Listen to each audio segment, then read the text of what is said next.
ஆஸ்ட்ரோசேகர் YouTube channel நேயர்களுக்கு அபிராமி சேகரின் அன்பான வணக்கங்கள். கன்னியா லக்னத்தில் பிறந்தவங்களுக்கு இந்த ஆகஸ்ட் மாதம் எப்படி இருக்கும் இதான் பார்க்குறோம். நம்ம இங்கே ராசிக்கான பலன் பார்க்கல, உங்கள் லக்னத்திற்கான பலன் பார்க்குறோம். ஏன் லக்னத்துக்கான பலன் பார்க்கணும் அப்படிங்கிறத கடந்த காலகட்டங்களில் ரொம்ப விரிவாக விளக்கமாக சொல்லியிருக்கேன். இருந்தால் கூட உங்களுக்கு நட்சத்திரம் ராசி தெரியும், நிறைய பேருக்கு உங்கள் லக்னம் தெரியறதில்ல. இந்த லக்னத்தின் அடிப்படையில் தான் நம்முடைய பலன்கள் அத்தனையும் இருக்குது. அதனால் லக்ன பலன் பார்க்குறோம். அப்படி பார்க்குற போது யாரெல்லாம் நீங்கள் கன்னியா லக்னத்தில் பிறந்திருக்கீங்களோ உங்களுக்கான ஆகஸ்ட் மாத பலன் எப்படி இருக்கும், இந்த மாதம் ஏதாவது கிரகங்களான நன்மைகள், என்ன மாதிரியான பிரச்சனைகள், அதிலேருந்து விடுபடுவதற்கான வாய்ப்புகள் என்ன, இதை தான் இப்போ சுருக்கமாக பார்க்க போகிறோம். அப்படி பார்க்குற போது உங்களுடைய லக்னத்துக்கு அதிபதி யாருன்னு பார்த்தீங்கன்னா புத பகவான். அவர் இந்த மாதம் பார்த்திங்கன்னா உங்கள் லக்னத்துக்கு 11ஆம் இடத்துல லாபஸ்தானத்தில் சஞ்சரிக்கிறார். நம்ம எல்லோருக்கும் தேவை லாபம் அல்லது 11ஆம் இடம், அங்கே தான் கிரகங்கள் இருக்கணும். இந்த மாதத்தில் உங்களுடைய லக்ன அதிபதி அங்கே இருக்கார். 11ஆம் இடம்னா நம்முடைய சின்ன சின்ன ஆசைகள்லேருந்து பெரிய ஆசைகள் வரைக்கும் பூர்த்தி ஆகக்கூடிய இடம். அங்கே புதன் இருக்கிறார்.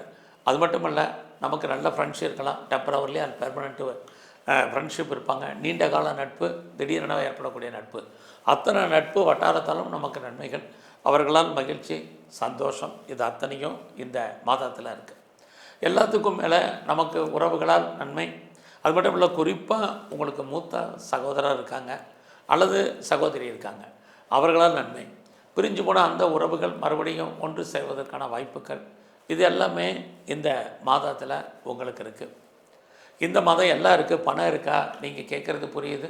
ஸோ பணம் 2ஆம் அதிபதி சுக்கிரன், அவருமே உங்களுக்கு 10லையும் 11லையும் இருக்கார். ஆக 10ஆம் இடம்னாலும் உங்களுடைய அந்தஸ்து புகழ் பணத்தால் கூடும். இந்த மாதம் 20ஆம் தேதிக்கு அப்புறம் உங்களுடைய சுக்கிரன் உங்கள் லாபஸ்தானத்துக்கு வந்துடுறார். அது இன்னுமே உங்களுடைய ஆசைகள் அபிலாசைகள் பூர்த்தி ஆவதற்கான வாய்ப்பு, உங்களுடைய கௌரவம் அதிகரிப்பதற்கான சுச்சுவேஷன், இது எல்லாமே கூடுறதுக்கான வாய்ப்பு எல்லாமே நல்லா இருக்குது. யாரெல்லாம் பேச்சை தொழிலாக வச்சிட்ருக்கீங்களோ பேச்சின் மூலமாக வருமானங்கள், இதுவும் இந்த மாதம் உங்களுக்கு இருக்குது. ஸோ இந்த மாதத்தில் நீங்கள் பிஸ்னஸ் பண்ணிகிட்ருக்கீங்கன்னா உங்களுடைய பிஸ்னஸ் எப்படி இருக்குன்னு பார்க்குறோம். பரவாயில்ல, ஏன்னா உங்களுடைய பிஸ்னஸ்க்குரிய குரு 10ல் இருக்கார். பெரிய லெவலில் தொழில் பண்ணுறவங்க, இண்டஸ்ட்ரியலிஸ்ட்டாக இருக்கிறவங்க, ஸ்டார்ட் அப் கம்பெனி வச்சுருக்கிறவங்க, பெரிய தொழில் முனைவராக இருக்கிறவங்க அத்தனை பேருக்கும் பரவாயில்ல. பட் அதே சமயத்தில் உங்களுடைய பிஸ்னஸ்க்குரிய குரு 4ஆம் இடத்தையும் பார்க்குறார், சனி பகவானும் பார்க்குறார். இந்த 4ஆம் இடம் அப்படின்னாலே திருப்தியற்றன்னு அர்த்தம். அல்லது பிஸ்னஸ் பண்ணிகிட்டு இருந்தீங்கன்னா தொழில் இல்லாமல் விட்டு விட்டு நடக்கும். ஸோ உங்கள் அந்த தொழிலை விட்டு நீங்கள் வெளியே வர முடியாது. லாபம் இருக்கும், லாபம் கொஞ்சம் கொஞ்சமாக வர்றதுக்கான வாய்ப்பு அல்லது ஏற்ற இறக்கத்தோடு கூடிய லாபமாக இந்த மாதம் உங்களுக்கு இருக்கும். ஸோ இந்த மாதத்தில் யாருக்கெல்லாம் திருமணம் இது வரைக்கும் நடக்கலை, தள்ளி போயிட்டுருக்கு அப்படிங்கிறவங்களுக்கு ரொம்ப கஷ்டப்பட்டு தான் இந்த மாதம் திருமணம் நடப்பதற்கான வாய்ப்பு நிறையா இருக்குது. ஏன்னா உங்களுடைய 7ஆம் இடத்துல சனி பகவான் வக்கரகதியில் இருக்கார். சனி அப்படின்னா யாருக்கெல்லாம் இது வரைக்கும் அஃபேர் இல்லையோ அஃபேருக்கான பாசிபிலிட்டிஸ் அல்லது லவ் சக்ஸஸ் ஆகிற மாதிரி ஒரு தோற்றம் இருக்குது. பட் அது திருமணத்தில் முடியுமான்னா இந்த மாதம் அதுக்கு கொடுக்க விலை ஜாஸ்தியாக இருக்கிறதுக்கான வாய்ப்பு தான் நிறைய உண்டு. யாரெல்லாம் நீங்கள் பெரிய லெவலில் ப்ரொடக்ஷன் சைடில் இருக்கிறீங்களோ, உற்பத்தி சார்ந்த துறைகளில் இருக்கிறவங்க அல்லது பெரிய லெவலில் நீங்கள் மேனுஃபேக்சரிங் பண்ணுறவங்க அத்தனை பேருக்கும் சேல்ஸ் இருக்குது. பட் ரிட்டர்ன்ஸ் நார்மலாக தான் இந்த மாதத்தில் இருக்குது. இந்த மாதம் பார்த்திங்கன்னா நீங்கள் விவசாயத்தில் பெரிய லெவலில் பண்ணிகிட்டு இருக்கிறவங்களுக்கு ஓரளவுக்கு மகசூல் லாபம் இருப்பதற்கான சூழ்நிலைகள் நிறையா உண்டு. ஸோ இந்த மாதத்தில் ஏதாவது நீங்கள் முயற்சி பண்ணால் அந்த காரியங்கள் ஏதோ ஒரு விதத்தில் சக்ஸஸ்ஃபுல் ஆகுமான்னா இந்த மாதம் முயற்சிகள் வேண்டாம். ஒரு பக்கம் உங்களுடைய முயற்சி ஸ்தானாக்கூடியவர் செவ்வாய் பகவான், அவர் உங்கள் ராசி லக்னத்தில் இருக்கார். ஆக கன்னியா லக்னத்தில் இருந்தும் அவர் சூரியன் சந்திரன் இந்த நட்சத்திரத்தில் இருக்கார். நிறைய தடைகள். அது மட்டும் இல்லை, அவரே உங்களை 8ஆம் இடத்தையும் பார்க்குறாரு. ஆக கன்னியா லக்னத்தில் 8ஆம் இடத்தை பார்க்குறது ரொம்ப ஹார்ட் ஒர்க் பண்ணணும், எஃபர்ட் எடுக்கணும். ஒவ்வொரு சின்ன சின்ன காரியத்துக்கும் நிறைய போராட வேண்டிய சூழ்நிலை. முதல்ல பாருங்கள், என்ன சொன்னேன், கன்னியா லக்னத்துக்கு உங்களுடைய விருப்பங்கள், ஆசைகள், அபிலாசைகள் எல்லாமே பூர்த்தி ஆகும்னு சொன்னேன். இப்போ என்ன சொல்லிட்டு வர்றேன், ஒரு சில விஷயங்களுக்கு எடுக்கக்கூடிய முயற்சிகளுக்கு நிறைய போராட்டங்கள் இருக்குதுன்னு சொல்கிறேன். இந்த 2 டிஃப்ரென்ஸையும் கவனமாக கேளுங்க. ஒரு கிரகம் நமக்கு நன்மையை செய்யும் பொழுது இன்னொரு கிரகம் நமக்கு ஏதோ ஒரு விதத்தில் பலன்களை குறைப்பதற்கான வாய்ப்புகள் தான் இருக்குது. அதனால தான் இந்த கிரகங்களுடைய உண்மையான விஷயத்தை உங்களுக்கு சொல்லிகிட்ருக்கிறேன். அப்படி பார்க்குற போது செவ்வாய் தைரியத்தையும் தன்னம்பிக்கையை கொடுத்தாலும் அதை இம்ப்ளிமெண்ட் பண்ணுறதுக்குள்ளே நம்ம படுற கஷ்டம் பெரிய சிரமமாக இருக்கும். அதை தான் கன்னியா லக்னத்தில் பிறந்த உங்களுக்கு செஞ்சிட்ருக்கார். அது மட்டும் இல்லை, இல்லாஸ் உறவுகள், இளைய சகோதரர்கள், முதல்ல என்ன சொன்னேன், மூத்த சகோதர சகோதரிகளாக நன்மைன்னு சொன்னேன். இப்போ இளைய சகோதர சகோதரிகள் இருந்தால் அவர்களால் உங்களுக்கு மன வருத்தங்கள், பிரச்சனைகள், போராட்டங்கள் இருக்குது. அவர்களை விட்டு நீங்கள் பிரிவதற்கு, உங்களை விட்டு அவங்க பிரிஞ்சிருப்பதற்கான சுச்சுவேஷன் கன்னியா லக்னத்தில் பிறந்த உங்களுக்கு இருக்குது. அது மட்டுமல்ல, இந்த ஆகஸ்ட் மாதங்கிறது தமிழ் ஆடியும் ஆவணியும் கலந்த மாதம். இந்த மாதத்தில் நீங்கள் ஏதாவது ப்ராப்பர்ட்டி இது வரைக்கும் உங்களுக்கு விற்கலைன்னா சந்தோஷம்தான். உங்களுடைய ப்ராப்பர்ட்டி அப்படி விலை போனால் எதிர்பார்த்த லாபம் உங்களுக்கு கிடைப்பதற்கான வாய்ப்பு ரொம்ப குறைவு. இந்த மாதத்தில் தேவையில்லாமல் நீங்கள் வீடு மாற்றம், இடமாற்றங்களை காட்டலாம்.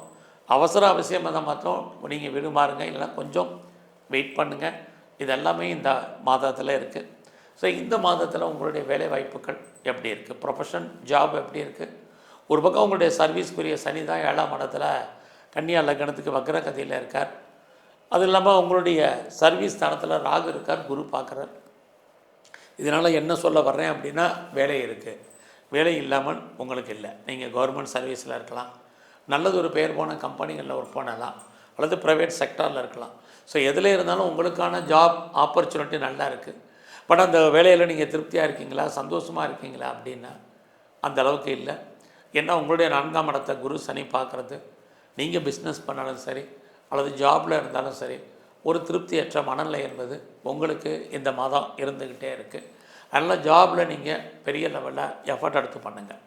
நீங்கள் உழைக்காமல் இந்த காலத்தில் பேர் வாங்க முடியாது. பட் எவ்வளோக்கு நீங்கள் எஃபர்ட் எடுத்தாலும் இந்த மாதம் உங்கள் வேலையில் உங்களுக்கான ரெகக்னைஸ் கிடைக்கல, கொஞ்சம் டைம் சுமாராக தான் இருக்குது. அதனால் பொறுமையாக உங்களுக்கு இருங்க. மெயினாக இந்த மாதம் உங்களுடைய உடல் ஆரோக்கியத்தில் கவனம் செலுத்துங்க. அதிலே ராகு குரு உங்களுடைய 6ஆம் இடத்துல தொடர்பு கொள்வது உடலில் இனம் காண முடியாத வியாதிகளை உருவாக்கும். குறிப்பாக இதெல்லாம் பெரிய லெவலில் நோயினுடைய தன்மை அக்ரவேட் ஆகிறதுக்கான வாய்ப்பு, இது ஸ்கேனு, எக்ஸ்ரே, இசிஜி, எம்ஆர்ஐக்கெல்லாம் கட்டுப்படாத சுச்சுவேஷன் இதெல்லாமே இருக்குது. ஸோ இந்த மாதத்தில் நீங்கள் கவனம் செலுத்த வேண்டியது உங்களுடைய ஹெல்த்து, உங்களுடைய ஜாப், இதில் ரொம்ப கவனமாக இருங்க. இந்த மாதத்தில் யாரெல்லாம் பெரிய லெவலில் கலைத்துறையில் இருக்கீங்களோ உங்களுக்கான புகழ் அந்தஸ்து இருக்க வழியா வருமானம் பெருசாக இந்த மாதம் இல்லை. ஸோ இந்த மாதத்தில் நான் பெருசாக ஷேரில் இன்வெஸ்ட்மெண்ட் பண்ணலாம்னு நினைக்கிறேங்கிறவங்க அடைக்கி வாசிங்க. ஏதாவது லாட்ரி டிக்கெட் வாங்கணும்னு நினைக்கிறவங்க யோசித்து செய்யுங்க. ரேஸில் இன்வெஸ்ட்மெண்ட் பண்ணுறவங்க ரொம்ப ரொம்ப யோசிங்க.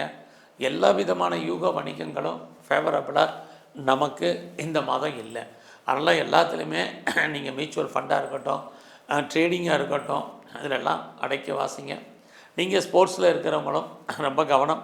குறிப்பாக நீங்கள் அரசியலில் இருந்தீங்கன்னா ஒரு பக்கம் ஏற்றம், ஒரு பக்கம் சுமாரான பலன்கள், இது அத்தனையுமே உங்களுக்கு இந்த மாதத்தில் இருந்துக்கிட்டே இருக்குது.